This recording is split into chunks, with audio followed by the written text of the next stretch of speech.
দোকানে বাকি চাওয়াকে কেন্দ্র করে টাঙ্গাইলের গোপালপুরের গোলপেচা ও ভূয়াপুরের জগৎকুড়া গ্রামবাসীর মধ্যে দফায় দফায় সংঘর্ষ হয়েছে। এ ঘটনায় কালাম তালুকদার নামের এক বৃদ্ধ নিহত হয়েছেন আর আহত হয়েছেন পুলিশ সহ অন্তত ২০ জন।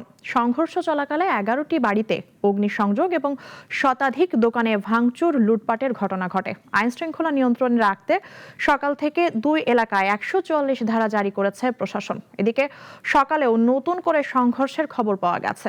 এলাকায় অতিরিক্ত পুলিশ মোতায়েন থাকলেও পরিস্থিতি নিয়ন্ত্রণে রাখতে বেগ পেতে হচ্ছে প্রশাসনকে। অনাকাঙ্ক্ষিত সংঘর্ষের ঘটনাটি আসলে খুবই দুঃখজনক এবং উদ্বেগজনক।